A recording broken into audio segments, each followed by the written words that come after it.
नमस्कार, मैं अर्चना गुप्ता आप सभी का न्यूज वन इंडिया में बहुत स्वागत करती हूँ। बात करेंगे महाकुंभ की। प्रयागराज में महाकुंभ का आयोजन हो रहा है और महाकुंभ का आज 7वां दिन है। महाकुंभ में श्रद्धालु आस्था की डुबकी लगा रहे हैं।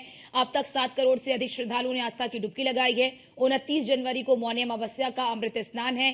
कल 29 लाख से ज्यादा लोगों ने स्नान किया और 29 जनवरी को दूसरा अमृत स्नान है और इस अमृत स्नान के मौके पर 8 से 10 करोड़ श्रद्धालुओं के आने की संभावना। लेकिन अब तक की बात करें तो अब तक का रिकॉर्ड जो सामने आया है, अब तक का जो आंकड़ा सामने आया है, अब तक 7 करोड़ से अधिक श्रद्धालुओं ने आस्था की डुबकी लगाई है। आज 7वां दिन है और आज भी कहीं ना कहीं ये आंकड़े पार होते हुए नजर आएंगे, क्योंकि कल 29 लाख से अधिक लोगों ने आस्था की डुबकी लगाई। उसके पहले 34 से अधिक लाख लोगों ने आस्था की डुबकी लगाई और आज भी लगातार जो वहां पर श्रद्धालुओं के पहुंचने का सिलसिला है वो लगातार जारी है। ये बड़ी जानकारी महाकुंभ से आपको दे रहे हैं। वहां पर व्यवस्थाएं बिल्कुल दुरुस्त हैं और ये व्यवस्थाएं लोगों को काफी भा रही हैं, लोगों को काफी आकर्षित कर रही है और यही वजह है कि अन्य महाकुंभ के मुकाबले, अन्य महाकुंभ की तुलना में ये महाकुंभ सबसे ज्यादा चर्चा का विषय बना हुआ है। विश्व पटल पर 45 दिनों तक महाकुंभ जो है वो केंद्र बिंदु रहने वाला है। आकर्षण का देश विदेश से जो श्रद्धालु हैं वो यहाँ पर पहुंच रहे हैं, आस्था की डुबकी लगा रहे हैं, अध्यात्म को समझ रहे हैं, सनातन को समझ रहे हैं। बड़ी संख्या में आप देखेंगे कि जो विदेशी श्रद्धालु यहाँ पर पहुंच रहे हैं वो सनातन की आस्था को देखकर कहीं ना कहीं गदगद महसूस कर रहे हैं। खुद को सनातन को समझने का प्रयास कर रहे हैं, सनातन की विशालता को समझने का प्रयास कर रहे हैं, सनातन की गहराइयों को समझने का प्रयास कर रहे हैं और सनातन की शक्ति को पहचानने का प्रयास कर रहे हैं कि आखिरकार इतनी ठंड में जब 2 बजे रात को लोग वहां पर गंगा की डुबकी लगाते हैं, पानी इतना शीतल होता है और इस शीतल जल में कैसे लोग आस्था की डुबकी लगाते हैं और बड़ी संख्या में लोग वहां पर आस्था की डुबकी लगाते हैं। तो अब ये महाकुंभ वैश्विक पटल पर आकर्षण का केंद्र तो बना हुआ है, लेकिन अध्यात्म आस्था के साथ साथ अब ये महाकुंभ अध्ययन का भी विषय बड़े बड़े शैक्षणिक संस्थानों के लिए भी बन गया है।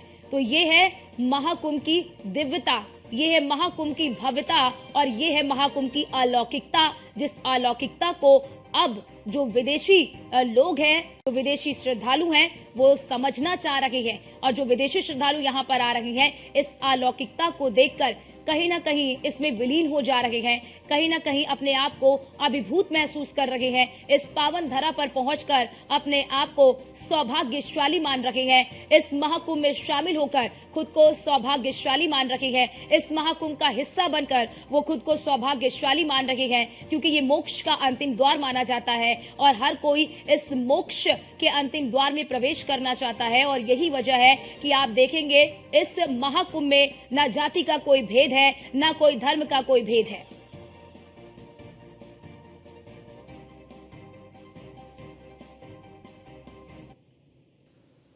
और आपको महाकुंभ से जुड़ी हर एक तस्वीर दिखाने के लिए, हर एक जानकारी देने के लिए हमारे साथ हमारे संवाददाता अतुल शर्मा प्रयागराज से लाइव जुड़ चुके हैं। अतुल, आज महाकुंभ का 7वां दिन है, आज पूरे दिन क्या गतिविधियां रहने वाली है इस महाकुंभ में? देखिए अर्चना, आज महाकुंभ का 7वां दिन है। मुख्यमंत्री योगी आदित्यनाथ 12 बजे महाकुंभ स्थल पहुंचेंगे, यानी प्रयागराज पहुंचेंगे। वहां पर समीक्षा बैठक करेंगे, एक प्रदर्शनी है उसमें शामिल होंगे, साधु संतों से मुलाकात करेंगे। मौनी अमावस्या के स्नान को लेकर के जिस तरह से व्यवस्थाएं की जा रही है प्रशासन की तरफ से, प्रशासन के साथ बैठक करते हुए नजर आएंगे। कहा जा सकता है जिस तरह से आए दिन की अगर बात की जाए तो 30-35 लाख श्रद्धालु आस्था की डुबकी लगाने, अभी तक की अगर बात की जाए तो 7 करोड़ 72 लाख श्रद्धालुओं ने आस्था की डुबकी लगाई है। यानी इस दिव्य भव्य महाकुंभ की शोभा की बात की जाए तो शोभा देखने के लिए भारी तादाद में श्रद्धालु देश और विदेश से पहुंच रहे हैं आस्था की डुबकी लगाने के लिए, अमृत स्नान के लिए, क्योंकि कहा गया है कि महाकुंभ है, पूर्ण कुंभ है और इस कुंभ की अगर बात की जाए तो आस्था की डुबकी लगाने के लिए देश और विदेश से यहाँ पर श्रद्धालु पहुंच करके आस्था की डुबकी लगा रहे हैं। मुख्यमंत्री योगी आदित्यनाथ आज 12 बजे पहुंचकर जो यहाँ पर प्रदर्शनी है उसमें शामिल होंगे, ODOP की प्रदर्शनी है उसमें शामिल होंगे, साथ ही संतों से मुलाकात करेंगे।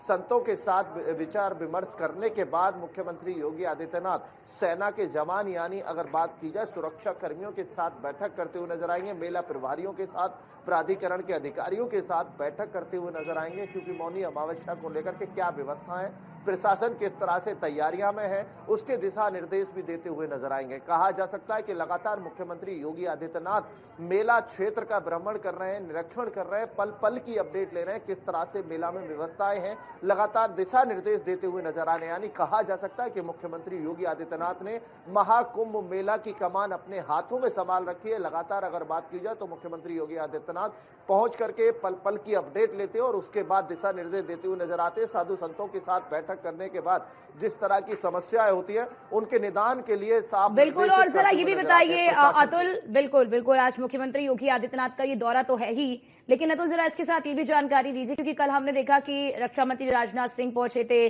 पूर्व राष्ट्रपति रामनाथ कोविंद भी पहुंचे थे और तमाम कई लोग वहां पर पहुंचे थे। आज भी क्या इस तरह की तस्वीर देखने को मिल सकती है?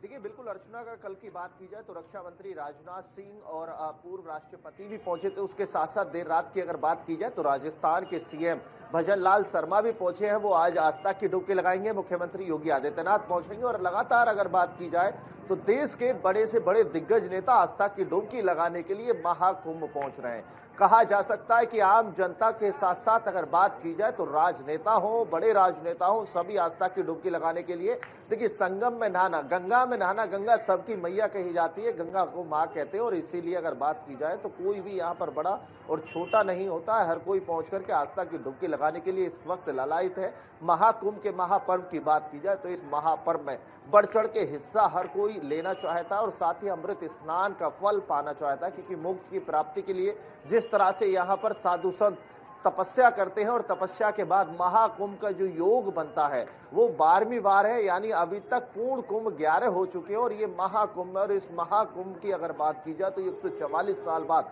इस महाकुंभ का योग बना है। मौनी अमावस्या पर और सूर्य उदय होने से पहले स्नान करने पर, जो अमृत स्नान है उसे करने पर आपको फल स्वरूप मिलेगा, आपके संकल्प पूर्ण होंगे। उन संकल्पों के साथ अगर बात की जाए तो यहाँ पर पहले से ही तैयारियों में प्रशासन जुट चुका है। सुबह से ही अगर बात की जाए, मैं अपने कैमरा सहयोगी से कहूंगा एक बार ठीक है अतुल, बिल्कुल बिल्कुल अतुल, आपके पास आएंगे, आप नजर बना के रखिएगा, आपसे पल पल की अपडेट लेते रहेंगे। लेकिन फिलहाल के लिए आपका बहुत शुक्रिया हमारे साथ जुड़ने के लिए और महत्वपूर्ण जानकारी हमारे दर्शकों तक साझा करने के लिए।